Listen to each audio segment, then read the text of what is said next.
Hello everyone, hope you all are doing good. आज हम लोग करने वाले हैं फोटोसिंथेसिस का बचा हुआ आधा चैप्टर हमने लास्ट लेक्चर में कंप्लीट कर लिया था। बचा हुआ आधा चैप्टर हम लोग आज करने वाले हैं। आई होप लास्ट लेक्चर की चीज़ें आप लोग को क्लियर होंगी, ठीक है।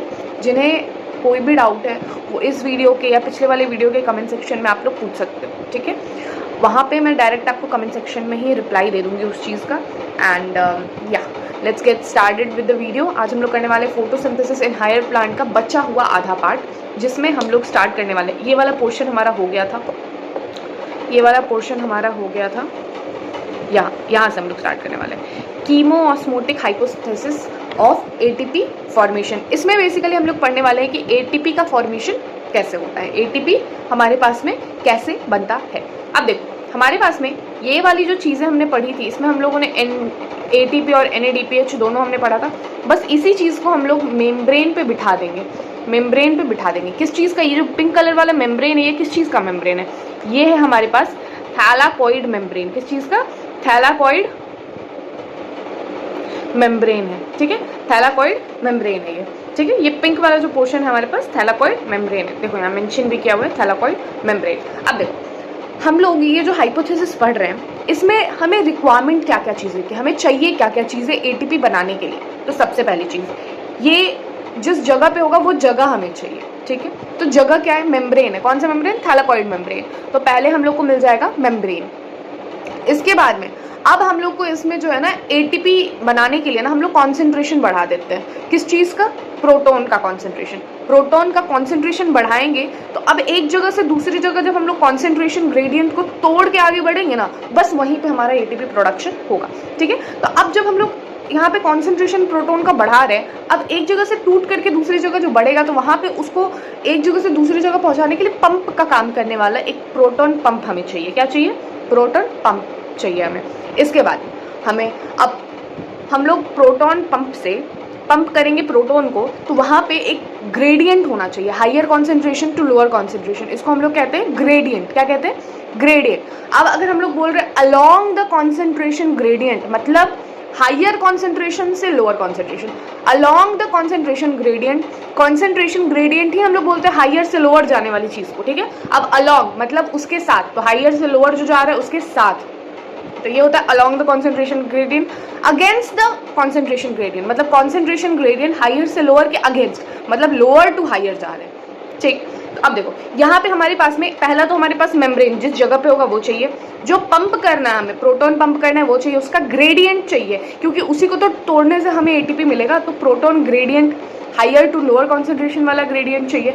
इसके बाद अब हमें एटीपी बनाना है, तो एटीपी बनाने वाली मशीन तो चाहिए। सीमेंट बनाना है, सीमेंट बनाने वाली मशीन ही नहीं रहेगी तो बनेगा कहाँ से? तो वैसे ही एटीपी सिंथेज हमें चाहिए। आई होप यहाँ तक क्लियर हो गया होगा, ठीक है। वापस 4 चीज़ हमें कीमो ऑस्मोसिस हाइपोथेसिस में चाहिए होती है। पहला membrane, proton pump, proton gradient and हमारे पास एटीपी सिंथेज। ये हमारा PYQ रह चुका है, 1-2 बार नहीं, काफ़ी बार पूछ चुका है ये चीज़, ठीक है। तो इस चीज़ पे हमें खासा ध्यान रखना है। अब देखो ये वाली जो चीज़ है ना, ये सब तो हम लोग पढ़ेंगे, बट एक बार मैं आपको ऊपर आइडिया देती हूँ आखिर होता क्या है, ठीक है। अब देखो यहाँ पे होता क्या है। हम लोग ने पढ़ा था हमारे पास में 2 तरीके के फोटो सिस्टम होते हैं, एक फोटो सिस्टम 1, एक फोटो सिस्टम 2।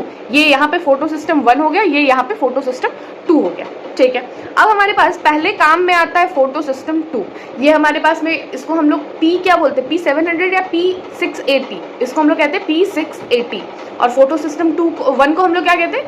P700। इन 2 चीज़ों को खासा ध्यान रखना है। ये PS2 जो होता है ये 680 वाले वेवलेंथ से ही सिर्फ चलता है, और ये जो PS1 होता है ये 680 वाले से भी चल सकता है और 700 वाले से भी चल सकता है, ठीक है। मैक्सिमम इसका 700 जाता है और इसका मैक्सिमम 680 जाता है। 680 या उससे नीचे वाले वेवलेंथ पे ये काम करेगा, 700 या उससे नीचे वाले वेवलेंथ पे ये काम करेगा। बात खत्म, ठीक है।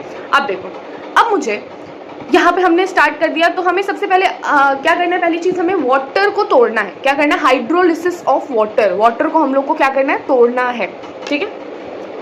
यहाँ पे H2O रहेगा, यहाँ पे हमारे सूरज भगवान जी रहेंगे, ठीक है। सूरज दादा हमारे यहाँ पे रहेंगे, ठीक है।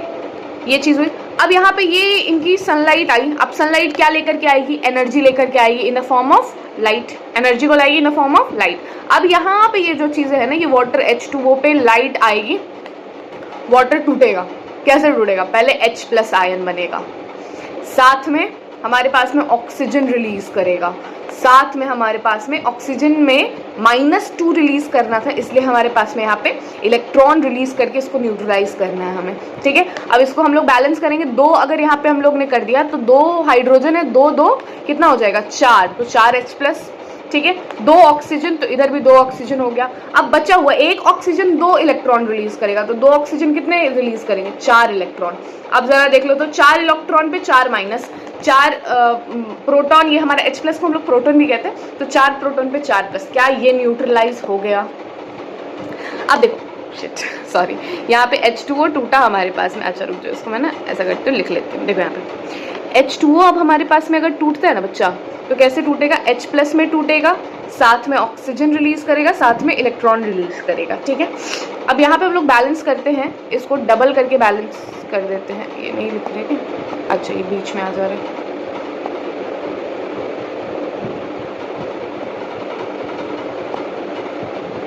देखो अब इसको हम लोग डबल करके बैलेंस अगर करेंगे, यहाँ पे 2 कर दिया यहाँ पे, तो अब हम लोग को H यहाँ पे इधर साइड में H कितना है 2 2 4 हो गया, तो यहाँ पे 4H प्लस आ गया, ठीक है, मतलब 4 प्लस हो गया इधर। इलेक्ट्रॉन को भी हम लोग को बैलेंस करना है, ठीक है, तो यहाँ पे ऑक्सीजन कितना है, 1 को 2 से इंटू कर दिया, 2 ऑक्सीजन, तो O2 हो गया, गैस बन गया, ऑक्सीजन गैस। अब देखो हमारे पास में 1 ऑक्सीजन 2 इलेक्ट्रॉन को रिलीज करेगा, तो 2 ऑक्सीजन कितने को करेगा रिलीज 4 को, तो 4E माइनस मतलब 4 माइनस, और 4H प्लस मतलब 4 प्लस, क्या न्यूट्रलाइज हो गया ये पूरा रिएक्शन। यही तो बस आएगा हमारे पास में, और कुछ नहीं आएगा, बस यही चीज़ आएगी हमारे पास में, ठीक है। आई होप यहाँ तक क्लियर है, कोई डाउट नहीं होगा यहाँ तक। अब देखो यहाँ से हमारे पास में जो ये ऑक्सीजन रहता है ना, ये रिलीज कर जाता है, और ये O2 हम लोग इनहेल कर लेते हैं, ठीक। अब देखो ये वाला जो इलेक्ट्रॉन है ना, ये वाला इलेक्ट्रॉन, यहाँ पे चीज़ें हो रही हैं, ठीक है, तो जैसे इसको मैं ऐसे कर देती हूँ, अभी आप लोग को समझाने के लिए इसको मैं फिलहाल ऐसे कर देती हूँ, ठीक है। यहाँ पे ये चीज़ें हो रही हैं, इसका कलर चेंज कर दूँ, ये वाला दिख रहा है, ये वाला दिख रहा है, हाँ ये दिख रहा है। अब देखो यहाँ पे जो है, अब ये जो 4 इलेक्ट्रॉन है ना, ये अब इसमें घूमेंगे, ठीक है। देखो ये वाला जो 4 इलेक्ट्रॉन है ये अब इसमें घूमेगा, और ये वाला जो H प्लस उसको बाहर जाना चाहिए था, बट बाहर में हमारे पास एक H प्लस कैरियर होता है, ये पकड़ के इसको अंदर लेके आ जाता है। क्या किया, इलेक्ट्रॉन का तो कहानी यहाँ से खत्म हो जाएगा, ये घूमेगा अब इधर, मतलब इलेक्ट्रॉन की ही कहानी चलेगी यहाँ पे, आगे घूमेगा, ठीक है। O2 का कहानी यहाँ पे खत्म हो जाएगा, यहाँ से बाहर निकल जाएगा O2 इन्वायरमेंट में, कहाँ निकल जाएगा इन्वायरमेंट में, ठीक है।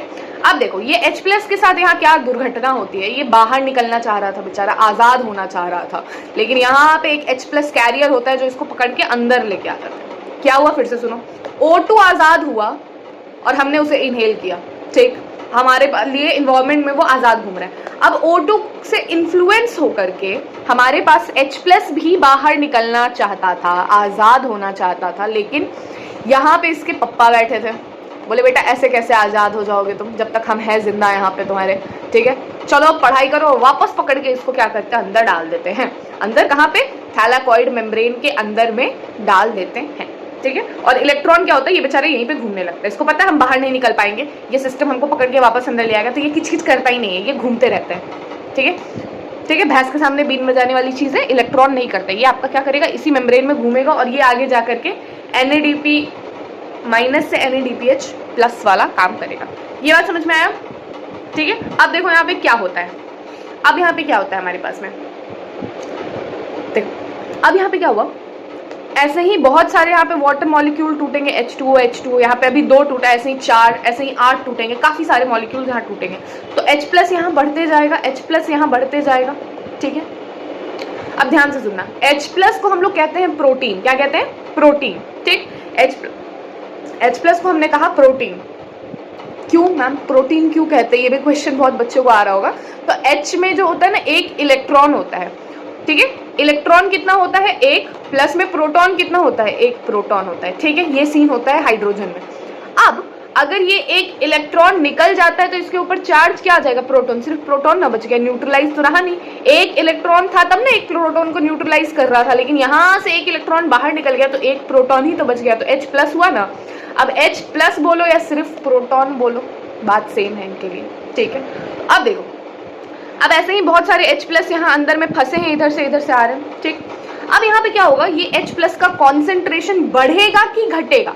अब यहाँ पे H+ पहले से बैठा है, हम लोग और डाले जा रहे हैं इसमें, तो कॉन्सेंट्रेशन बढ़ा ना जी। हाँ, अब बाहर में है स्ट्रोमा, अब अंदर में H+ बढ़ रहा है, तो अंदर के कंपैरिजन में क्या बाहर के साइड में H+ ज्यादा होगा या कम?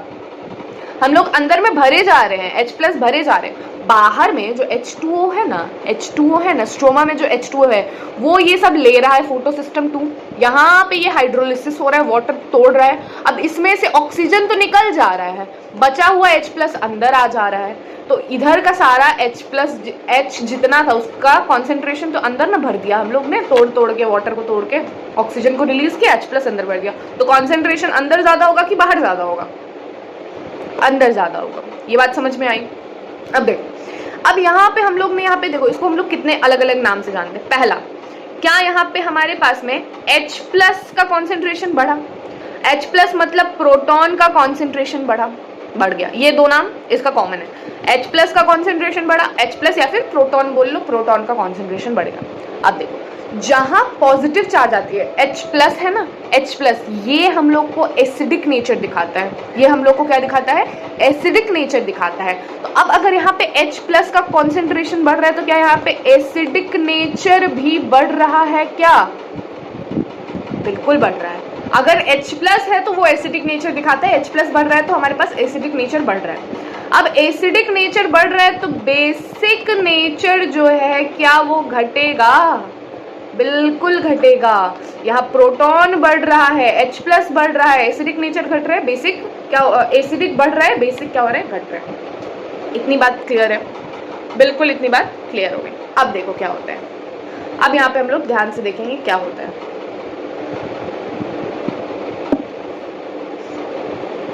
ये जो H+ यहाँ बढ़ा, पहले H+ को खत्म करते हैं, उसके बाद इलेक्ट्रॉन पे आएंगे हम लोग, ठीक है।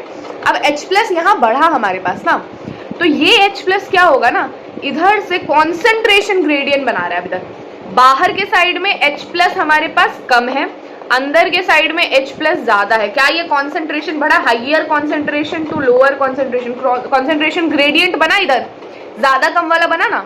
अब यहाँ higher concentration to lower concentration जब बढ़ेगा ना, एक ही बार एनर्जी रिलीज करेगा। अब एनर्जी रिलीज किया ना, ये एटीपी सिंथेज होता है, ये दो पार्ट में होता है हमारे पास। एटीपी सिंथेज जो है ना, यहाँ दो पार्ट में, एक बाहर वाला पार्ट को हम लोग F1 पार्टिकल कहते हैं, यहाँ क्लियर नहीं आया, F1 पार्टिकल कहते हैं, अंदर वाले पार्ट को F0 पार्टिकल कहते हैं। तो F1 F0 पार्टिकल हमारा एटीपी सिंथेज का जो है, ये पूरा हमारे पास में पार्ट रहता है। ये दो पार्ट रहता है, एक F1 जो बाहर के साइड रहता है, F0 जो अंदर के साइड रहता है, ठीक है।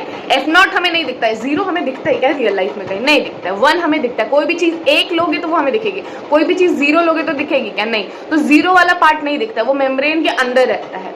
1 वाला दिखता है, वो मेम्ब्रेन के बाहर रहता है, ठीक है। तो अब देखो यहाँ पे क्या होता है हमारे पास में, ये F0 और F1 पार्टिकल अपना ऐसे घूमते रहते हैं। वो देखिए ना, सीमेंट वगैरह जब मिक्स होता है, कहीं छत वत किसी का नया घर बनता है तो ढलैया होता है ना, तो वो सीमेंट वाला जो एक वो नहीं आता है, एक व्हीकल होता है जिसमें सीमेंट वाला ऐसे गोल गोल घूमते रहता है, उसमें अपना सीमेंट डाल रहे हैं, जो भी आपके जो है बालू डाल रहे हैं, वो मिक्स होते रहता है, ठीक है। तो वो जो इस तरीके से घूमता है ना, ये वाला बाहर वाला भी कुछ इसी तरीके से घूमता है।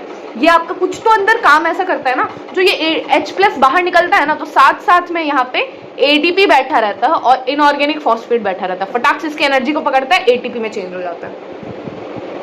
ये बात समझ में आया? अब अगर मान लो हम लोग यहाँ पे ATP नहीं बनाते और इस एनर्जी को डायरेक्ट यूज करते ना, तो आधे से ज्यादा एनर्जी वेस्ट हो जाती। जरूरी थोड़ी है कि हमारी बॉडी को हर टाइम में बहुत ज्यादा एनर्जी चाहिए, ऐसा जरूरी नहीं है।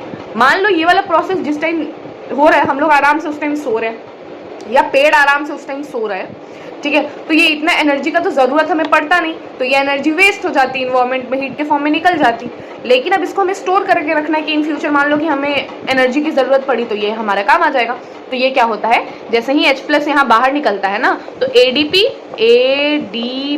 और इनऑर्गेनिक फॉस्फेट, P और स्मॉल आई से हम लोग डिनोट करते हैं इनऑर्गेनिक फॉस्फेट, ये दोनों बैठे रहते हैं, फटाक से उस एनर्जी को पकड़ते हैं और ATP में चेंज हो जाता है। ATP हमारे बॉडी में स्टोर हो जाता है, जब फ्यूचर में हमें जरूरत पड़ता है तो ATP टूटता है ADP में और साथ में इनऑर्गेनिक फॉस्फेट अलग हो जाते हैं, ये दोनों जो जुड़े थे ना ये अलग हो जाते हैं और एनर्जी जो होता है ना वो रिलीज हो जाता है, जहाँ ज़रूरत पड़ता है उसको हम लोग यूज़ कर लेते हैं। आई होप ये वाला पार्ट पूरा क्लियर होगा।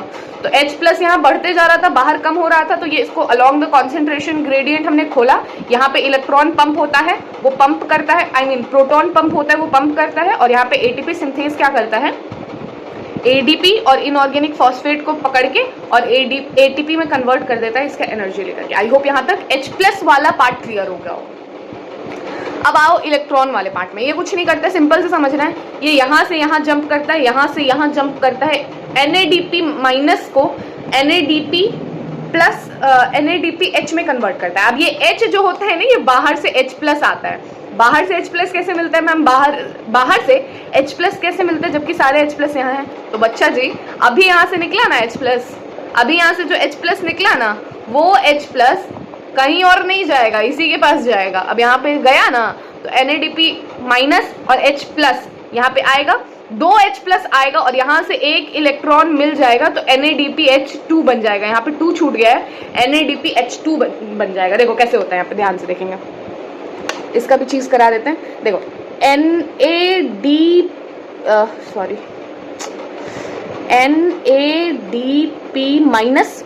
साथ में 2 H+ आ जाएगा। अब ध्यान से देखो, एक माइनस है 2 H+ है, क्या न्यूट्रलाइज करके एक प्लस बच जाएगा, उसी को न्यूट्रलाइज करने के लिए एक इलेक्ट्रॉन आ जाएगा और क्या बना देगा, NADPH2। ठीक है, ये बना देगा NADPH। ये जल्दी नहीं मिलता, ये भी एक कंपाउंड होता है बट ये जल्दी नहीं मिलता है, यहाँ पे H2 होना चाहिए था। ठीक है, तो इस चीज़ को हम लोग सुधार लेंगे। ये नहीं मिटाते, ये वाला ऐसे ही रहने देते हैं। आपको डायरेक्ट ये जो है end of this chapter PDF इसी तरीके से दे देंगे। ठीक है, आई होप यहाँ तक बिल्कुल क्लियर। चलो अब देखेंगे हम लोग, अब ये यही चीज़ जो यहाँ पे पढ़ाया गया, मैंने समझाया ना, जो ये भी चीज़, यही सारी चीज़ें यहाँ पे वर्ड के फॉर्म में लिखी, आप चाहो तो खुद पढ़ सकते हो, मैं एकदम फास्ट पढ़ के बता देती हूँ। देखो, chemo osmotic hypothesis of ATP formation में हम लोगों को ये जो है ना, मिशेल करके एक साइंटिस्ट थे जिन्होंने 1961 में इसको जो है डिस्कवर किया, इन्होंने प्रपोज किया था इस चीज़ को। ठीक है, ATP synthesis is link to development of proton gradient. मैंने वही बताया कि ATP सिंथेसिस के लिए हमें प्रोटॉन ग्रेडियंट बनाना जरूरी है, तभी वो टूटेगा तो वहां से एनर्जी रिलीज होगी, ADP और इनऑर्गेनिक फॉस्फेट उसको पकड़ेंगे और ATP में चेंज हो जाएंगे। ठीक है, across the membrane of thylakoid and mitochondria में भी ये चीजें हमें अब मिलती हैं। इसका अलग सिस्टम है, अलग सिस्टम हम लोग कब पढ़ेंगे, रेस्पिरेशन वाले चैप्टर में पढ़ेंगे। ठीक है, okay, process that causes development of proton gradient across the membrane is, जो प्रोसेस होता है वो क्या क्या होता है। पहला स्प्लिटिंग ऑफ वाटर, कहाँ पे होगा, फोटोसिस्टम 2 में होगा, थैलाकॉइड मेम्ब्रेन के ऊपर में होगा। ठीक है, और ये प्रोटॉन को या फिर H+ आयन कह लो, हाइड्रोजन आयन और प्रोटॉन दोनों सेम चीज है, उसको रिलीज करेगा। As electron passes through photosystem, proton are transported across the membrane because primary acceptor of proton is located toward the outer side of membrane। मैंने बोला ना, यहाँ पे हमारे पास में जो ये H+ है ना, यहाँ बाहर निकलना चाहिए, तो इसको एक्चुअली में क्या कौन कैरी करना चाहिए, H+ कैरियर। लेकिन यहाँ पे प्रोटॉन एक्सेप्टर जो होता है ना, इलेक्ट्रॉन एक्सेप्टर, वो इसको पकड़ के H+ को अंदर डाल देता है कि बेटा तू अंदर जा, तू अंदर के ही लायक है। ठीक है, अब NADP रिडक्टेज जो होता है ना, इस चीज को कह रहे हैं हम लोग। ठीक है, यहाँ पे एक एंजाइम लगता है बाहर की साइड में, स्ट्रोमल साइड। स्ट्रोमल किसको कहते हैं, ये थैलाकॉइड साइड है, बाहर वाला स्ट्रोमल साइड है। तो यहाँ पे देख ही रहे हो आप लोग, ये अलग से ऊपर के साइड में, मेम्ब्रेन से बाहर के साइड में ये काम होता है। ठीक है, ये मेम्ब्रेन से बाहर, तभी ना H+ यहाँ से बाहर निकलता है, तब ना यहाँ पे जा पाता है। अगर मेम्ब्रेन के अंदर रहता तो H+ बाहर निकल ही नहीं पाता, अंदर ही यूज हो जाता। ठीक है, अब यहाँ पे देखो, These proton are also removed from the stroma. This creates proton gradient across thylakoid membrane. अब देखो होता क्या है, ध्यान से सुनो। अब तुम लोग सोचोगे कि मैम एक बार अगर यहाँ पे H+ है, ये बाहर निकल गया H+, अब यहाँ पे यूज हो गया H+, ठीक है, तो हमारे पास में बचे हुए H+ कहाँ से आते हैं फिर, मतलब ये चीज वापस करानी पड़ेगी। एक बार ATP बना के खत्म थोड़ी होना है, इसको तो लाइफ टाइम चलाना है ना। तो बच्चा, वाटर तो स्ट्रोमा में ऑल टाइम प्रेजेंट होता है, रूट से एब्जॉर्ब होता है, प्लांट के बॉडी पार्ट उसको एब्जॉर्ब करते हैं, तो वाटर तो हमेशा यहाँ प्रेजेंट होगा। ठीक है, ये यहाँ आएगा, टूटेगा हमेशा, सनलाइट जब जब मिलेगी ये टूटेगा। ठीक, यहाँ पे जब जब टूटेगा तब तब यहाँ H+ भरेगा, और जब जब यहाँ H+ भरेगा अंदर के साइड में, तब तक बाहर में H+ की कमी होगी। कमी कैसे हो जाएगी, अभी तो मैम बाहर निकला ना H+, बाहर निकला तो यहाँ जाके यूज भी तो हो रहा है, तो H+ अल्टीमेटली बाहर क्या हो रहा है, कम हो रहा है, और अंदर क्या हो रहा है, हमेशा बढ़ रहा है।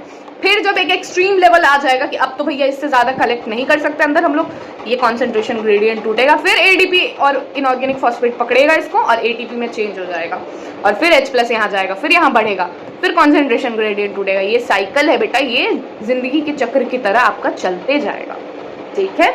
ये चीज हुआ हमारे पास में।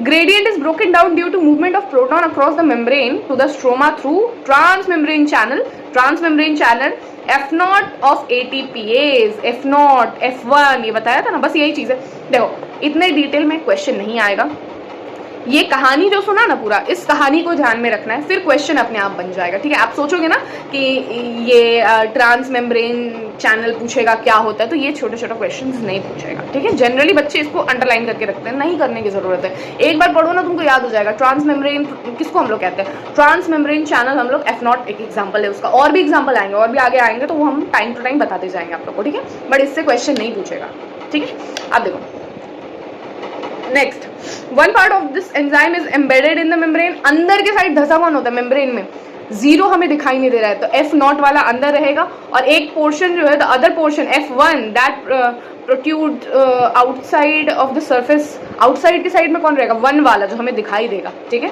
तो ये चीजें F1 F0 वाली चीजें हो गई, ठीक है। ये हमारे पास में एनर्जी को पैक कर देता है किस फॉर्म में, ATP के फॉर्म में, ठीक है। ATP and NADPS produced due to membrane produced due to movement of electron is used immediately to fix CO2 to form sugar। अब ये CO2 फिक्सेशन, अब नेक्स्ट हम लोग वही पढ़ने वाले हैं, C3 साइकिल और एक हम लोग पढ़ने वाले हैं C4 साइकिल। इन दोनों में क्या होता है, हमारे पास ग्लूकोज का फॉर्मेशन होता है, किस चीज से, ग्लूकोज का फॉर्मेशन होता है CO2 के फिक्सेशन से। देखो सबसे पहले हम लोग चलते हैं, जब ये चैप्टर स्टार्ट हुआ था तो यहाँ पे ये वाला इक्वेशन आप लोग को ध्यान में होगा। इस इक्वेशन में मैंने बताया था कि यहाँ पे जो O2 रिलीज होता है ये CO2 से नहीं आता, ये H2O से आता है, ठीक है। तो मैम ये CO2 कहाँ यूज होता है, ये CO2 ही तो कार्बन ही तो हमारे पास में यहाँ पे यूज होता है। ये हमारे पास क्या बनाता है बच्चा, हे भगवान, ये हमारे पास ग्लूकोज बनाता है, ठीक है। तो ये CO2 ग्लूकोज बनाता है, H2O से हमारे पास ऑक्सीजन रिलीज होता है, ये बात समझ में आया, ठीक है। अब H2O तो ऑक्सीजन भी रिलीज करता है, साथ साथ इसका जो H है ना ये इसमें भी जाता है, ग्लूकोज में भी जाता है, और CO2 का C और O जाता है ग्लूकोज में। ये बात क्लियर है, ये चीज होना चाहिए। अब यहाँ तक आप बिल्कुल आराम से खुद से पढ़ सकते हो, अभी तक जितना हमने पढ़ाया है आई होप वहां तक क्लियर हुआ होगा। अब हम लोग आगे बढ़ते हैं C3 साइकिल में। C3 साइकिल हमें किसने दिया था, मेल्विन केल्विन ने। ये सारे नाम याद करने की जरूरत नहीं है, ऐसे याद कर लेना, मेल्विन केल्विन और उनके कुछ कलीग्स थे, ठीक है। ये बेंसन का अलग से नाम याद करने की जरूरत नहीं, पूछेगा तो सिर्फ मेल्विन केल्विन पूछेगा और कुछ नहीं पूछेगा, ठीक है। इन्हीं के नाम पे हमने इसका C3 साइकिल नाम रखा है। इसका देखो केल्विन साइकिल भी बोलते हैं, C3 साइकिल भी बोलते हैं, reductive pentose sugar phosphate pathway, ये बोल सकते हो, लेकिन एनसीईआरटी में नहीं दिया हुआ, ये थोड़ा सा एक्स्ट्रा यहाँ मेंशन है, तो इसको याद करने का जरूरत नहीं है। आपको दो नाम याद करना है, केल्विन साइकिल और C3 साइकिल। बहुत बच्चे कंफ्यूज हो जाते हैं, केल्विन साइकिल और क्रेब्स साइकिल दोनों अलग अलग है। क्रेब्स साइकिल हमें रेस्पिरेशन में पढ़ना है और केल्विन साइकिल यहाँ पे फोटोसिंथेसिस में पढ़ना है। कंफ्यूज मत करना, हम लोग भी जब स्टूडेंट लाइफ में थे बहुत कंफ्यूज होते थे इन दो साइकिल्स में, बट दोनों साइकिल डिफरेंट है, हमेशा याद रखना। केल्विन साइकिल फोटोसिंथेसिस में आता है और हमारे पास में जो क्रेब साइकिल है वो रेस्पिरेशन में आता है। केल्विन साइकिल क्लोरोप्लास्ट में चलता है और क्रेब साइकिल हमारे पास में माइटोकॉन्ड्रिया में चलता है। दोनों चीजें डिफरेंस याद रहेंगी, ठीक है। अब यहाँ आ जाओ, अब यहाँ पे इन्होंने जो अपना डिस्कवरी किया था ना, ये रेडियो एक्टिव 14 कार्बन 14 के साथ किया था, रेडियो एक्टिव कार्बन 14। अब जल्दी से तुम लोग मुझे कमेंट सेक्शन में बताओगे, जो हमारा मोल वाला कॉन्सेप्ट था, आप लोग क्लास 11th में सबसे स्टार्टिंग में केमिस्ट्री में मोल पढ़ा होगा, ठीक है। तो मोल का जो डिस्कवरी करते हैं, तो मोल को हम लोग किस टर्म में कैलकुलेट करते हैं, वेटिंग के किस टर्म में, कैल्शियम का कौन सा आइसोटोप यूज करते हैं, उसके किस टर्म में हम लोग मोल को कंसीडर करते हैं। तो कैल्शियम का कौन सा आइसोटोप, C12, C13 या C14, इनमें से कौन सा फॉर्म हम लोग मोल के लिए यूज करते हैं, ये मुझे कमेंट सेक्शन में तुम लोग बताओगे, ठीक है। अब देखो यहाँ पे, एंड क्लोरेला एल्गी जो है हमारे पास में, इन चीजों के ऊपर में डिस्कवरी की थी। देखो इन्होंने क्या यूज किया, दो चीजें यूज की, एक C14 कार्बन यूज किया जो कि रेडियो एक्टिव होता है, और साथ में एक क्लोरेला एल्गी यूज किया जो कि एक ग्रीन एल्गी होता है, क्लोरोफाइसी में एग्जाम्पल है इसका, ठीक है, क्लोरेला का। अब ये C2 फिक्सेशन के प्रोडक्ट में हमारे पास, इसका नाम देखो C3 साइकिल क्यों पड़ा, इसका नाम C3 इसलिए पड़ा क्योंकि जो फर्स्ट स्टेबल प्रोडक्ट बनता है ना वो 3 कार्बन का बनता है। वो क्या बनता है, 3 कार्बन का बनता है। हाँ, first CO2 fixation product is 3 carbon organic compound. क्या नाम था इसको? हम लोग PGA बोलते हैं, फुल फॉर्म इसका 3 फॉस्फोग्लिसरिक एसिड, ठीक है, फॉस्फोग्लिसरिक एसिड PGA, ठीक है, ये चीज हमारे पास में होता है। Later a new compound was discovered which contain 4 carbon called OAA। ये AAO पता नहीं क्यों लिख दिया, उल्टा पुल्टा लिख दिया, ठीक है, ये OAA हो जाएगा। इसको मैंने काट करके यहाँ पे ठीक से कर देती हूँ, इसको कट कर देती हूँ, ये OAA, ठीक है। तो ये बेसिकली हमारे पास में ये होता है ऑक्सैलो एसिटिक एसिड OAA, ठीक है। ये हमारे पास में 4 कार्बन का कंपाउंड होता है, इसीलिए इसका जो साइकिल होता है उसको हम लोग कहते हैं C4 साइकिल। तो हमेशा याद रखना, पहले स्टेबल प्रोडक्ट की वजह से दोनों ही साइकिल्स का नाम अलग है। C3 में पहला जो स्टेबल प्रोडक्ट होता है वो 3 कार्बन का होता है, C4 में पहला स्टेबल प्रोडक्ट होता है 4 कार्बन का होता है। C3 वाले पहला 3 कार्बन का स्टेबल जो प्रोडक्ट बनता है उसका नाम PGA होता है, और 4 कार्बन वाला पहला जो स्टेबल प्रोडक्ट बनता है उसका नाम OAA होता है, ऑक्सैलो एसिटिक एसिड, और इधर होता है फॉस्फोग्लिसरिक एसिड, ठीक है। यहाँ तक क्लियर हो गया? इसी वजह से इनका जो नाम है वो डिफरेंट है। अब देखो हम लोग पहले पढ़ेंगे C3 साइकिल। पहले क्या पढ़ेंगे? C3 साइकिल, ठीक है।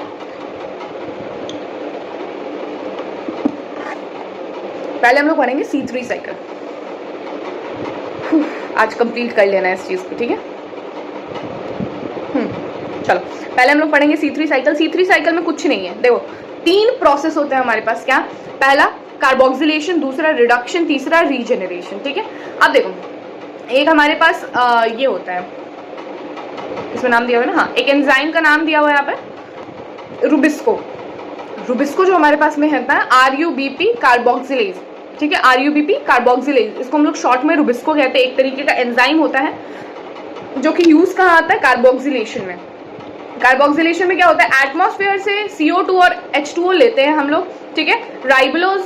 राइबोलोज बिस्फॉस्फेट को ही हम लोग RUBP कह रहे हैं, ठीक है। अब हम लोग रुबिस्को को यहाँ पे लेते हैं, और कार्बोक्सिलेशन में हम लोग क्या करते हैं? इसमें हम लोग कार्बन ऐड करते हैं। अब जब कार्बन ऐड करते हैं ना, तो ये RUBP जो होता है ना, हमारे पास 5 कार्बन प्रोडक्ट होता है, ठीक है। तो अब ये 5 कार्बन प्रोडक्ट में एक और कार्बन ऐड करेंगे, एक और कार्बन ऐड करेंगे, तो कायदे से देखा जाए तो हमारे पास 6 कार्बन का प्रोडक्ट बनना चाहिए यहाँ पे, ठीक है। लेकिन ये जो बनता है ना 3 फॉस्फोग्लिसरेट, ये 3 कार्बन का प्रोडक्ट होता है। तो ये ना बन करके ये क्या होते हैं? 6 कार्बन बन के 2 में टूट जाते हैं, तो 2 बन जाते हैं 3 कार्बन के प्रोडक्ट।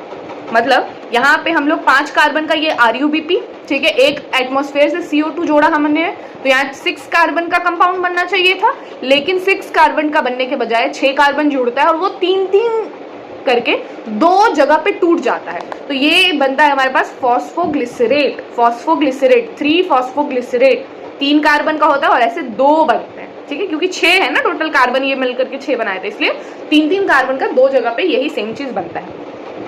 अब इसीलिए इसके आगे के जो प्रोसेस होते हैं ना, ये वाला प्रोसेस 2 स्टेप में होता है, क्योंकि यहाँ पे हमारे पास 2 कंपाउंड्स बने हैं, ठीक।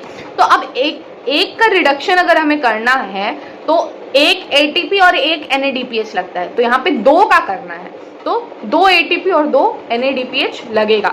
अब यहाँ पे ट्रायोज फॉस्फेट बनता है, और यहाँ पे एक बार में 1 कार्बन निकलता है, और इसको वापस रीजनरेट किया जाता है। मतलब ये क्या हो गया मैम? यहाँ से देखो 3-3 कार्बन बने ना, तो वापस यहाँ 6 कार्बन बनता है, और 1 कार्बन को यहाँ पे हम लोग डाल देते हैं, बचा हुआ 5 कार्बन वापस बचा हुआ, यहाँ पे 6 कार्बन बना ना, 6 कार्बन बना, तो यहाँ से 1 कार्बन निकल गया, ठीक है। बचा हुआ 5 कार्बन वापस रीजनरेट करता है एक ही जगह पे, तो 1 ATP लगता है, ठीक है। अब 1 ATP लगा तो वापस 5 कार्बन क्या बना लिया? RUBP 5 कार्बन का ही था, ठीक है। फिर यहाँ से एक CO2 पकड़ेगा, और फिर ये साइकिल इसी तरीके से चलेगा। वापस से बताएं एक बार, समझ में आया? वापस एक बार बता देते। देखो ये 5 कार्बन कंपाउंड, यहाँ से एक CO2 पकड़ा, 6 कार्बन बनना चाहिए था, बट यहाँ पे 2 जगह टूट गया 3-3 के फॉर्म में, तो यहाँ पे ऐसा 2 बन गया, ठीक है। अब ये जब 2 बना यहाँ पे, तो एक को रिड्यूस करने में 1 ATP 1 NADPH चाहिए था, तो 2 बना है, तो 2 ATP 2 NADPH लगेगा, ठीक। अब यहाँ पे वापस आके ये टोटल मिलकर के 6 बन जाएंगे, 1 को निकाल देगा, 1 कार्बन निकाल देगा, तो 5 कार्बन बच जाएंगे यहाँ पे हमारे पास। अब 5 कार्बन को रीजनरेट करेगा तो 1 ATP में काम हो जाएगा, और 5 कार्बन रीजनरेट करके क्या बनता है? RUBP बन जाता है। आई होप यहाँ तक क्लियर हो गया होगा। और ऐसे ही एक बार में एक कार्बन, एक साइकिल चलेगा ना तो एक कार्बन जो होगा यहाँ पे हमारे पास में क्या होगा, फिक्स होगा। तो वैसे ही एक ग्लूकोज बनाने के लिए कितना बार यहाँ पे हमारे पास में ये साइकिल चलाना पड़ेगा। तो एक ग्लूकोज का फॉर्मूला बोलो, C6H12O6। 6 कार्बन है, 6 कार्बन है। एक बार में अगर एक कार्बन बनता है तो 6 कार्बन बनाने के लिए कितना साइकिल चलाना पड़ेगा, 6 साइकिल चलाना पड़ेगा टोटल। तो मतलब एक ग्लूकोज बनाने के लिए C3 साइकिल कितने बार चलेगा, 6 बार चलेगा। एक साइकिल में हमारे पास, इस चीज को यहाँ कहीं लिखा हुआ है, C3 साइकिल का लिखा हुआ है कहीं में, हाँ ये वाला तो लिखा हुआ है। हाँ देखो, एक यहाँ पे वन साइकिल का हम लोग एस्टिमेट करें, वन साइकिल का एस्टिमेट करें अगर हम लोग यहाँ पे, वन साइकिल में एटीपी कितना लगता है, 3 लगा, 3 एटीपी। कैसे 3 लगा, देखो यहाँ पे 2 लगे, 2 एटीपी, 1 एटीपी, 3 एटीपी। और NADPH कितना, सिर्फ एक जगह आ रहा है 2, ठीक है। NADPH कितना हो गया, NADPH हमारे पास 2 आ गए, ठीक है। 3 ATP और 2 NADPH। अब ये एक साइकिल का है, तो 6 कार्बन के लिए 6 साइकिल चलाना है, तो इंटू 6 करेंगे तो 6 मतलब 6 2 जा 12, 6 3 जा 18। ATP कितना आया, 18, और NADPH 2 था तो 2 6 जा 12, ठीक है। तो एक ग्लूकोज बनाने के लिए 18 ADP और 12 NADP माइनस चाहिए होता है। ये बात आई थिंक क्लियर हो गया होगा, समझ में आ गया। अब देखो यहाँ पे, अब बस एक चीज हम लोग ये पढ़ लेंगे एक बार और हमारा काम खत्म हो जाएगा। कार्बोक्सिलेशन में क्या होता है, हम लोग CO2 को फिक्स करते हैं, 3 फॉस्फोग्लिसरिक एसिड बनता है, PGA इसको कहते हैं, या फिर इसी को शॉर्ट में हम लोग फॉस्फोग्लिसरेट भी कह सकते हैं, ठीक है। रिडक्शन में क्या होता है, लीड्स टू फॉर्म ग्लूकोज, ठीक है। 2 मॉलिक्यूल ATP का चाहिए होता है, 2 मॉलिक्यूल NADPH का चाहिए होता है, तब एक हम लोग CO2 को फिक्स कर पाते हैं। 6 टर्न करेंगे तब जाके एक ग्लूकोज मॉलिक्यूल मिलेगा, ठीक है। रीजनरेशन में हम लोग RUBP मॉलिक्यूल को वापस रीजनरेट करते हैं, तो एक ATP यहाँ पे रिक्वायर्ड होता है, ठीक है। C3 साइकिल में for every molecule of CO2 entering in Calvin cycle 3 ATP चाहिए होता है, 2 NADPH चाहिए होता है, ठीक है। ये चीज हो गया। अब हम लोग आते हैं C4 साइकिल में। C4 साइकिल हमारे पास क्यों बना ये जान लेते हैं पहले। C4 साइकिल पढ़ने से पहले ये जान लेते हैं कि C4 साइकिल आखिर हमारे पास बना क्यों, क्या जरूरत थी। C3 तो चल रहा था यार, C4 में काफी कॉम्प्लेक्स मैकेनिज्म आ जाता है, क्यों पढ़ना है हमें ये, क्या जरूरत थी हमारे पास C4 साइकिल बनाने की। तो देखो बेटा, कुछ ना कुछ तो प्रॉब्लम आती है, ऐसा नहीं है कि अभी हम लोग जो है ना एक बार चीजें बन गई तो वो नेचर जो है उसको सबसे एडवांस रहने देगा, ऐसा नहीं है। वो हमेशा कुछ ना कुछ और करेगा ताकि हम लोग अपने आप को और डेवलप कर सके, ठीक है। तो अब नेचर में क्या होता है ना, एक फोटो रेस्पिरेशन नाम का जो है ना हमारे पास में प्रोसेस होता है। ये फोटो रेस्पिरेशन कब होता है, जब हमारे पास में ऑक्सीजन जो होता है ना इन्वायरमेंट में ज्यादा हो जाता है, ठीक है। देखो हमारे पास में ये जो C3 साइकिल है ना, ये C3 साइकिल काम कैसे करेगा, ये रुबिस्को जो है ना ये O2 के साथ भी कंबाइन कर सकता है और CO2 के साथ भी कंबाइन कर सकता है। मतलब होता क्या है कि हमारे पास में अगर मान लो एक लड़की है, ठीक है, उसका रिश्ता करना है और 2 अच्छे लड़कों के रिश्ते आए हमारे पास, ठीक है। तो मतलब ये हमारे साथ में लड़का नंबर 1 के साथ भी जा सकती है, लड़का नंबर 2 के साथ भी इसका अच्छा मैच बैठ रहा है उसके साथ भी जा सकती है, कोई दिक्कत नहीं है। अब हम लोग क्या देखेंगे, कमाई देखेंगे। जब अगर दोनों लड़के ठीक हैं, संस्कारी हैं, सुंदर हैं, सब कुछ वेल मेंटेन्ड है उनका, ठीक है, तो अब एंड में हम लोग क्या देखेंगे, या फिर शुरुआत में ही देखेंगे क्या, पैसे होने चाहिए उनके पास में, ठीक है। तो अब जब हम लोग पैसे देखेंगे तो जिनके पास ज्यादा पैसा होगा उधर के साइड जाएंगे हम लोग, ये ज्यादा हमारे चांसेस है, ठीक है। तो अब एक लड़की है, उसके लिए 2 रिश्ते आए हैं, ठीक है, दोनों ही सुंदर हैं, सुशील है, संस्कारी है, वेल मेंटेन, अच्छी फैमिली है उनकी, ठीक है, सब कुछ अच्छा है, कोई फ्रॉडगिरी नहीं, सब कुछ अच्छा, ठीक। अब हम लोग ने देखा कमाता ज्यादा कौन है, वैसे ही एक RUBP जो हमारे पास ये लड़की है, ठीक है, इसके लिए 2 लड़के खड़े हैं, एक लड़का हो गया CO2, एक हो गया हमारे पास O2, ये दोनों से शादी कर सकती है, कोई दिक्कत नहीं है उसको, ठीक है। लेकिन अब ये क्या देखेगी, दोनों ही संस्कारी, सुंदर, सुशील है, तो ये देखेगी क्या बेटा, ये देखेगी हमारे पास में पैसा किसके पास कितना ज्यादा है। अगर इन्वायरमेंट में CO2 ज्यादा है तो खुशी खुशी CO2 के साथ चली जाएगी, अगर इन्वायरमेंट में O2 ज्यादा है तो खुशी खुशी O2 के साथ चली जाएगी। लेकिन अब अगर यहाँ पे दोनों का सेम निकल गया पैसा भी, अगर दोनों का कॉन्सेंट्रेशन भी ऑलमोस्ट सेम निकल गया इसके हिसाब से, अब सेम निकलना मतलब ये नहीं कि इन्वायरमेंट में अगर 0.03% जो CO2 होता है तो उतना ही ऑक्सीजन भी होना चाहिए, नहीं, कंपैरिजन में देखा जाता है, ठीक है। कंपैरेटिव कॉन्सेंट्रेशन अगर दोनों का सेम निकल गया तो ये किसके साथ जाएगी, ठीक है। अगर कंपैरेटिव कंसंट्रेशन दोनों का पैसा भी सेम निकल गया तब अब देखा जाएगा कि ठीक है ज़्यादा दिखने में सुंदर कौन है उसके साथ चले जाते हैं, ठीक है। तो हमें पता है कि O2 जो है वो हमारे लिए ज़्यादा फायदेमंद होता है और CO2 जो है हमारे लिए ज़्यादा हानिकारक होता है। तो अगर दोनों का कॉन्सेंट्रेशन सेम निकल गया तो RUBP जो है ये ऑक्सीजन को पकड़ के और भाग लेगी, फिर नहीं देखेगी CO2 के पास क्या है क्या नहीं है, सुंदर है तो O2 को लेके भाग लेगी। अगर दोनों कंपेरेटिव एकदम सेम है तो O2 को लेके भाग लेगी। कहने का ये मतलब है कि अगर CO2 का कॉन्सेंट्रेशन एनवायरमेंट में ज्यादा होगा तो CO2 के साथ में कंबाइन हो जाएगा RUBP, O2 का ज्यादा होगा तो O2 के साथ में कंबाइन हो जाएगा। लेकिन अगर दोनों का इक्वल होगा तो O2 के साथ में ही कंबाइन होगा, मतलब पहला प्रायोरिटी हमेशा O2 रहेगा, पहला प्रायोरिटी हमेशा O2 रहेगा। तो अगर गलती से हमारे पास में दोनों का कॉन्सेंट्रेशन सेम हो गया तो O2 को पकड़ के RUBP क्या करेगा, ATP यूज कर लेगा, क्या करेगा, ATP यूज कर लेगा और हमारे पास में एनवायरमेंट का CO2 फिक्स नहीं हो पाएगा।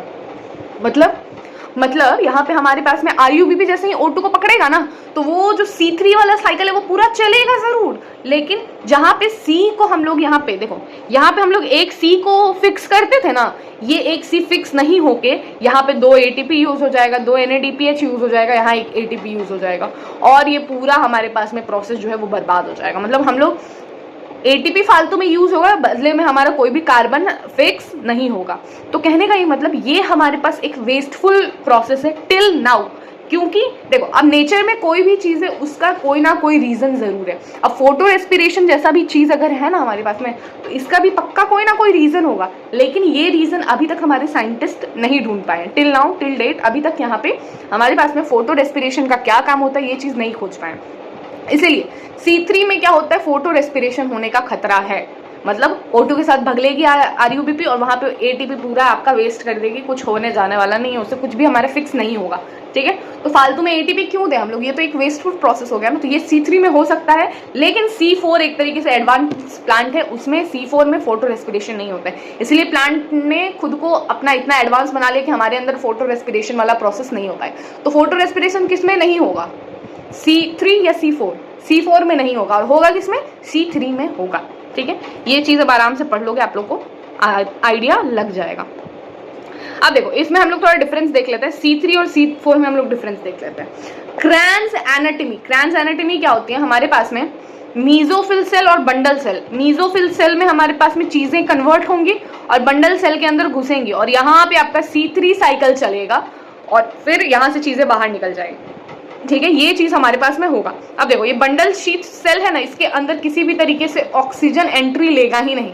अरे भाई हम दूसरे वाले लड़के का पत्ता ही काट देंगे तो फिर हमारे पास एक ही ऑप्शन रहेगा कि CO2 से ही शादी करना पड़ेगा RUBP को, बात खत्म, ठीक है। तो इसके साथ में अगर O2 घुस ही नहीं पाएगा, दूल्हे का ऐसा कर देंगे कि 2 दूल्हे हैं तो एक दूल्हा घुस ही नहीं पाएगा मंडप के अंदर, तो दूसरे को ही शादी करनी पड़ेगी। दैट इज द थिंग, यहाँ पे नेचर ने यही गेम खेला है यहाँ पे, और ये चीज हमारे पास में हो गई, ठीक है। मुबारक को शादी हो गई हमारे यहाँ पे, और जिससे चाहते थे उसी से हो गई, ठीक है। तो अब यहाँ पे क्रैन्स एनाटॉमी C4 में होता है, बंडल शीट सेल होता है, उसके ऊपर में मीजोफिल सेल लगे रहते हैं, ठीक है। तो क्रैन्स एनाटॉमी C4 में होता है, C3 में नहीं होता है। फोटो रेस्पिरेशन C3 में होता है, C4 में नहीं होता है। अच्छा, RUBP जो होता है CO2 को पहली बार एक्सेप्ट करता है C3 प्लांट में, C4 में RUBP एक्सेप्ट नहीं करता है, ठीक है। C3 में पहला स्टेबल प्रोडक्ट कितने कार्बन का, 3 कार्बन का, C4 में 4 कार्बन का। C3 में पहला प्रोडक्ट का नाम PGA, C4 में OAA, ठीक है। अच्छा, C4 में पहला जो है CO2 को एक्सेप्ट कौन करता है, PEP, फॉस्फोइनोल पाइरुवेट, देखो यहाँ पे कई नाम होगा, फॉस्फोइनोल पाइरुवेट, PEP, ठीक है। ये चीजें हुई हमारे पास। इसके बाद में plant are adapted to all climates, C3 वाले ऑल क्लाइमेट्स में रह सकते हैं, और हमारे पास में जो C4 वाले हैं ये सिर्फ ट्रॉपिकल क्लाइमेट में रह सकते हैं। C3 वाले mesophyll cell perform complete photosynthesis, mesophyll में ही सब कुछ हो जाता है, स्वाहा। लेकिन C4 वाले बोले ना भैया हम तो महंगे वाले हैं, ठीक है, तो हमारे लिए स्पेशल इनिशियली जो होगा ना वो सिर्फ मीजोफिल में होगा, लेकिन मेन जो फंक्शन होगा इसका बंडल शीट के अंदर होगा। आई होप यहाँ तक चीजें क्लियर हो गई, ठीक है। तो हमारे पास में अगर दोनों को कंपेयर कर लें तो मेन चीज जो है ये हमें याद रखना है कि पहला CO2 एक्सेप्ट कौन करता है, C3 में कौन करेगा, C3 में RUBP करेगा, C4 में PEP फॉस्फोइनोल पाइरुवेट, C3 में जो हमारे पास पहला स्टेबल कंपाउंड बनेगा कितने कार्बन का, 3 कार्बन का, नाम उसका PGA फॉस्फोग्लिसरिक एसिड, ठीक है। C4 में हमारे पास पहला जो स्टेबल कंपाउंड बनेगा कितने कार्बन, 4 कार्बन, नाम उसका नाम हो जाएगा हमारे पास OAA ऑक्सैलो एसिटिक एसिड। इतनी चीजें हमें ध्यान में रखनी है। क्रैन्स एनाटॉमी किसमें होता है, C3 में नहीं होता है, C4 में होता है। फोटो रेस्पिरेशन C3 में होता है, C4 में नहीं होता। बस इतनी चीजें याद रखनी, और भी कुछ हमें याद नहीं रखना है, ठीक है। क्रैन्स एनाटॉमी बोले तो मीजोफिल सेल में ऊपर ऊपर की चीजें होंगी और मेन जो आपका फंक्शन होगा वो बंडल शीट में होगा। बंडल शीट में ऑक्सीजन की एंट्री नहीं होती है। इतनी चीजें हमारे पास यहाँ पे क्लियर है। अब लास्ट हमें जो पढ़ना है ये पढ़ना है factors affecting photosynthesis. Factors affecting photosynthesis, factors affecting photosynthesis. देखिए ठीक है, देखो यहाँ पे हमारे पास जो फैक्टर्स होते हैं ना, क्या क्या होता है, पहला होता है लाइट, देन होता है CO2 का कॉन्सेंट्रेशन, देन होता है टेम्परेचर, देन होता है वाटर। इतनी चीजें हमारे पास में होती है। अब देखो हमारे पास जो लाइट होता है ना, लाइट टोटल जितनी सनलाइट आती है ना उसका मात्र 10% ही हमारे अभी तक जितने अर्थ पे प्रेजेंट है ना सारे प्लांट, मात्र 10% की टोटल सनलाइट का मात्र 10% ही यूज करते हैं, ठीक है। तो as light intensity increases rate of photosynthesis also increases, ठीक है, until light saturation point 10% तक। देखो अब जैसे जैसे यहाँ पे हमारे पास में लाइट की इंटेंसिटी बढ़ेगी, इंटेंसिटी जैसे जैसे बढ़ेगी ना वैसे वैसे हमारा फोटोसिंथेसिस का रेट भी बढ़ेगा, बढ़ेगा बढ़ेगा बढ़ेगा। एक टाइम आ जाएगा जब हमारा ये हो जाएगा 10%, 10% के बाद ये चीज कांस्टेंट हो जाएगी, ठीक है, फिर हमारे पास नहीं बढ़ेगा, ठीक है। ये इस तरीके से हुआ, ठीक है। इसके बाद CO2 का कॉन्सेंट्रेशन, देखो हमारे पास में अगर CO2 का कॉन्सेंट्रेशन 0.03% से कम हुआ तो फोटोसिंथेसिस का रेट गिर जाएगा। अगर CO2 का कॉन्सेंट्रेशन इतने से कम हुआ 0.03% तो हमारे पास फोटोसिंथेसिस गिर जाएगा। अगर इतने से ज्यादा हो गया, इससे ज्यादा हो रहा है 0.05% तब तक तो ठीक है, तब तक तो कॉन्सेंट्रेशन भी बढ़ेगा, ठीक। लेकिन अगर 0.05 से ज्यादा बढ़ गया कॉन्सेंट्रेशन तो फिर पॉल्यूशन भी बढ़ जाएगा। मतलब 0.03 से कम और 0.05 से ज्यादा CO2 का कॉन्सेंट्रेशन नहीं होना चाहिए एनवायरमेंट में, ठीक है। इसी बीच में हमारा अच्छा खासा फोटोसिंथेसिस डन हो जाएगा, ठीक। टेम्परेचर जो है वो हमारे लिए it does not influence the rate of photosynthesis directly, but at higher temperature enzyme activity inhibited due to denaturation of enzyme which affect the dark reaction। अब देखो होता क्या है, टेम्परेचर डायरेक्ट हमें कभी भी फोटोसिंथेसिस के रेट को अल्टर नहीं करेगा, इनडायरेक्टली करेगा। इनडायरेक्टली कैसे, अगर मान लो हमारे पास कोई भी एंजाइम है जैसे RUBP है, ये नेचर में प्रोटीन हम लोग पढ़ते हैं ना, around 90% of enzyme is protein in nature. 90-95% enzyme जो होते हैं ना वो हमारे पास प्रोटीन होते हैं नेचर से, ठीक है। तो प्रोटीन जो होते हैं ना नेचर में, अगर हमें पता है प्रोटीन को हाईयर टेम्परेचर पे ले जाया जाए तो वो डीनेचुरेट कर जाएगा, डीनेचुरेट करेगा तो फंक्शन नहीं करेगा। तो टेम्परेचर जो है वो डायरेक्ट तो फोटोसिंथेसिस को जो है अल्टर नहीं करेगा, लेकिन अगर ये टेम्परेचर बढ़ जाए बहुत ज़्यादा इन्वायरमेंट का तो जो फोटोसिंथेसिस में जो एंजाइम यूज होते हैं जैसे RUBP है वो क्या हो जाएगा, डीनेचर हो जाएगा। अब जब RUBP रहेगा ही नहीं तो प्रोटॉन को एक्सेप्ट कौन करेगा C3 में, C3 साइकिल चलेगा ही नहीं तो हमारे पास फोटोसिंथेसिस क्या हो जाएगा, ठप हो जाएगा। तो इसीलिए टेम्परेचर कभी भी डायरेक्ट अल्टर नहीं करेगा, इनडायरेक्टली अल्टर करेगा। कैसे, एंजाइम को बिगाड़ देगा, डीनेचर कर देगा। ये हो गया temperature. Water, due to increase in amount of water the rate of photosynthesis does not increase proportionally as after saturation no more water is required during photosynthesis। जितना चाहिए उतना तक ही हमारे पास में वाटर का जरूरत पड़ता है। मान लो अगर हमारे पास में एक पेड़ को 10 लीटर पानी चाहिए ताकि वो अच्छे से पूरा फोटोसिंथेसिस कर ले, तो अगर जब तक 10 लीटर पानी उसको नहीं मिलता उसका प्रॉपर फोटोसिंथेसिस नहीं होगा। 10 लीटर पानी जिस टाइम पे मिल गया उसका फोटोसिंथेसिस कंप्लीट। अब उससे ज्यादा उसको पानी दोगे ना तो कोई फोटोसिंथेसिस में कोई भी इंक्रीमेंट या डिक्रीमेंट नहीं होगा। ये हो गया। अब देखो Blackman's law of limiting factor, if a chemical process is affected by more than one factor then its rate will be determined by the factor which is nearest to its minimum value it is the factor which direct affect the process in if it is it's quantity is change. अब देखो ब्लैकमैन्स ने क्या बात करी, इन्होंने बड़ी अच्छी बात करी, ठीक है। काला आदमी था ब्लैकमैन, इन्होंने क्या बात किया, इन्होंने हमारे पास में, अब देखो काला आदमी बोलने का मतलब ये नहीं कि सच में कोई आदमी वो काला है, नहीं, इनका नाम था ब्लैकमैन्स, ठीक है। तो ब्लैकमैन्स एक साइंटिस्ट थे, इनने क्या किया, इन्होंने हमें बताया कि अगर एक प्रोसेस में बहुत सारी अलग अलग फैक्टर्स काम कर रहे हैं ना, तो वो उसका जो है ना रेट हम लोग कैसे डिटरमाइन करेंगे, उस एक फैक्टर से जो कि अपने मिनिमम वैल्यू के सबसे नज़दीक। मतलब अगर मान लो हम लोग कहीं पार्टी करने गए, ठीक है, मान लो कहीं पार्टी करने गए, ठीक, तो अब हमारे पास में जैसे ऐसे मान लो 4 दोस्त हैं, ठीक है, 4 दोस्त हैं, सीता, ठीक है, गीता, ठीक है, एक मान लो राम है, एक मान लो श्याम है, ठीक है, 4 दोस्त हैं। अब मान लो सीता के पास 100 रुपए हैं, ठीक है, गीता के पास 70 रुपए हैं, ठीक है, राम के पास मान लो 120 रुपए हैं, ठीक है, श्याम के पास मान लो 50 रुपए हैं। अब ये कोई नहीं बोलेगा मैम श्याम के साथ में अन्याय क्यों हो रहा है, ठीक है, मान लो इतने से घर से उन्होंने बचाया ही इतना था अपना पूरे महीने कि इतने से ही पार्टी कर सके, ठीक है। अब इनका जो है पार्टी का, इन लोग ने क्या बोला कि हम लोग जो पार्टी करेंगे ना, ठीक है, तो उसमें क्या करेंगे, जो बिल आएगा ना उसको स्प्लिट कर लेंगे, ठीक। तो अब बिल स्प्लिट करने की बात है, तो हम लोग क्या देखेंगे कि बिल स्प्लिट कर सके। हम लोग पहले ये नहीं ना देखेंगे कि ज़्यादा पैसा किसके पास है, ये देखेंगे ना कि कम पैसा किसके पास है। अगर मान लो ज़्यादा देखेंगे तो 120 सबसे ज़्यादा है राम के पास में, तो अगर 120 रुपए के हिसाब से 480 हो गया ना, 80 हो गया ना, हाँ, 480 रुपए का कुछ भी मंगा लिया और सबने खा लिया। अब जब बिल स्प्लिट करने की बारी आएगी तो 120 सबको भरने पड़ेंगे।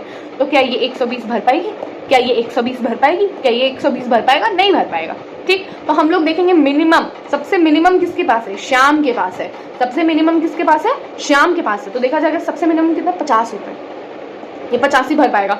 मिनिमम सबके लिए है, लेकिन इसके लिए तो बेचारा के पास मैक्सिमम 50 ही है भाई, 50 में जो खाना है खा लो।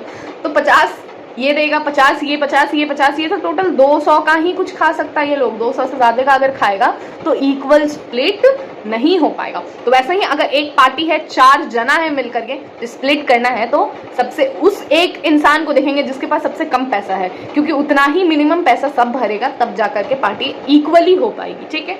तो ऐसे ही कहने का मतलब कि अगर एक कोई भी प्रोसेस हो रहा है उसमें एक से ज़्यादा फैक्टर्स इन्वॉल्व हो, ना चाहे 2 चाहे 4 चाहे 8 चाहे 10 कितने भी, तो हम लोग उसका रेट कैसे डिसाइड करेंगे, रेट डिसाइड करेंगे कि सबसे कम जिसका कॉन्सेंट्रेशन है अपने मिनिमम वैल्यू के पास में, उतना ही पैसा डिसाइड होगा, I mean, उतना ही जो है उसका रेट डिसाइड होगा। तो यही जो है हमारे पास में ब्लैकमैन्स ने कहा था, काफ़ी अच्छा लॉ है। और अभी के टाइम में सबसे ज़्यादा केमिकल आप जो भी पढ़ोगे ना, लिमिटिंग रिएजेंट वगैरह, यही वाला लॉ उसमें लगता है, ठीक है।